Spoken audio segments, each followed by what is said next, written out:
do a full face of e.l.f. and diminish the look of large pores. We all have pores because we're human beings, and that is how our skin breathes. I don't use filters. This is my filter. I'm just putting this on my T-zone.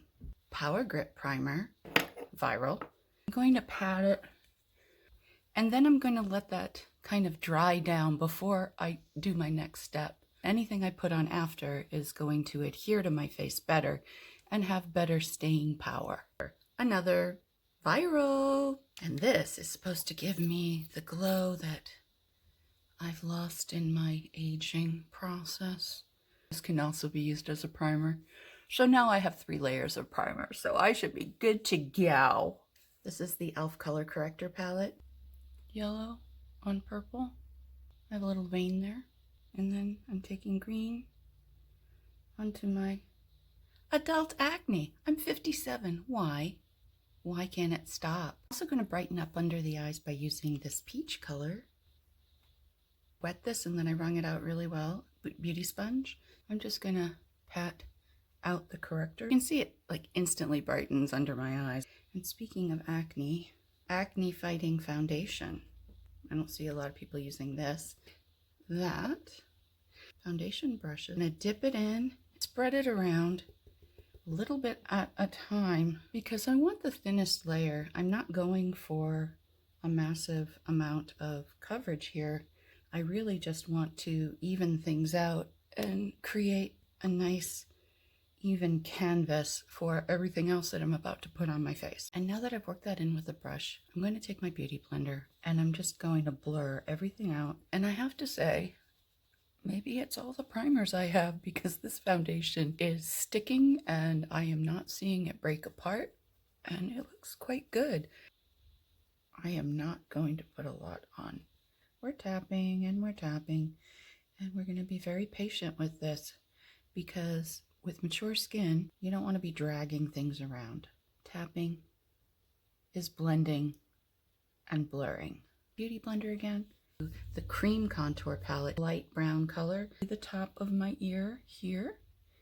This is going to be where I'm going to chisel out that cheekbone. Let's take it up here, along the hairline, back to where we started. Now let's contour the nose. Brush that we use the color corrector. See here at the top of my eyebrow. I'm going to start there and then I'm going to draw down. It's going to look a little crazy at first. If you want to shorten, and then if you want to make it look more like a little button nose, I'm going to go under the lip, under where you would put lip liner. We're going to create a shadow to give the illusion that our lips are fuller than they are. I'm also going to do it up here. I'm only doing it in the middle though, Beauty Blender. And I'm going to very, very gently blur what I just did. This, you could do an eye look, you could do your complexion. I mean, this is a one and done thing and I think it's under $10. I'm going to mix together these two where I put the contour before, get that blended in and then blend down the neck a little bit for that other chin. So now I'm contoured. Is an e.l.f. blush. I'm going to start here. And I'm going to go up. I'm going to put a little on my forehead because when I get some sun, that's where I have color. Just a little bit on the apples of my cheeks. Let's work on the brows. I'm just going to go do. And I'm going to start to brush my brows up. And then when I get to the arch, I'm going to start to brush them out. And now you take the spatula side. I'm going to plaster them to my face. Now I look really insane. Nobody ever does their brows on camera. There's a reason for that. Outer contour. Watch that. Pop this. Get some product on there. You don't need to buy a separate thing. All makeup is for everywhere. Done. 2 of the e.l.f. No Budge Cream eyeshadows, a lighter brown one. And I'm going to tap it here above my crease. Why above and not in? Well, because I have hooded eyes and I would like my hood to recess. So I'm putting a darker color where I want it to recess. And remember where we did our contour on our nose, we're going to continue that. And do you see how I'm kind of making a continuation of that? And I realized this color, this is the cream palette. I mean, come on. This palette will save you a lot of time and a lot of money.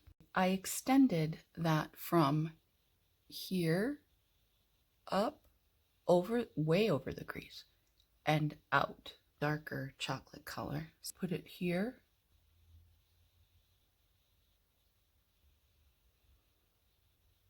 I've been fudging with this for a while, and this is not great for mature skin, and it really shows up texture. So this is going to be a thumbs down for me.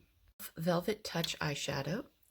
It's a really nice compact. Look, it has a mirror and everything. And this is also from the Mint Melt. It's just this little stubby thing, but it really helps you concentrate exactly where you want to put your makeup. We've got some fun colors here. I'm gonna just pretend that those No Budge eyeshadows are a base. Go in with this mid-tone. Oh boy, that's showing a lot of texture. Now I'm going into this darker outer corner of my eye here. See, I'm going to the middle of my eyelid. I'm not going any more in when it comes to close to my lash line. I am very unhappy with the way that it builds on top of the No Budge eyeshadow. Awful. I'm going to keep going because I'm trying this so that you don't have to get it and have a bad experience. I appreciate it when other people do that for me. Wine color. Put it right here to the middle of my eyelid, above the crease. Now with hooded eyelids, as you can see, when I go like this, you can't see all that stuff that I just did. Look at all that stuff that's there. But now you can't see it. So that is why I suggest that you go way above the hood. Tap it out and up for a lift. We have this palette. I think we need to use the green, right? And then I'm going to put it in the center, only in the middle.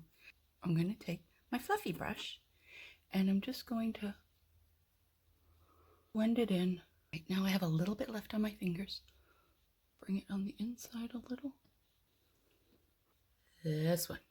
We're going to do an inner corner highlight and bring it in just a little bit to blend with the green. I'm going to take it under the bottom half of my lower lid. Get this wine color and I'm just going to set that purple to fade it. Brown color. Sweep it out. Blush brush, and I'm going to show you how I'm going to marry it into the eyeshadow. I'm just going to do my waterline. Well, it's a traditional wand, but it's really small and I like that. It's got a nice shape. People get lip lifts so that their lips are higher, closer to their nose. As you get older, gravity pulls them down. So when you are lining your lips, go above the line. Just do it. I mean, I'm really going above. You can go like this and go straight across, and then you can build up the Cupid's bow. Now, here's another thing. Only overline in the center and connect. I stayed, see how I stayed on the inside there? We're sculpting, okay? I've lined the lip, and now I'm going to sculpt. I'm going to go from here down into the corner. From here down into the corner. And I'm going to do the same thing here. I did not put this color in the middle of my lips because I want to bring those forward. Clear lip oil, lip gloss. I only put it on the middle. Don't put it everywhere. This is it. This is it. This is the moment we've been waiting for. This is the look. I did a full face of e.l.f. I hope you enjoyed it. I hope you found something helpful. And I hope that you have a wonderful day. Mwah. I just want you to stay.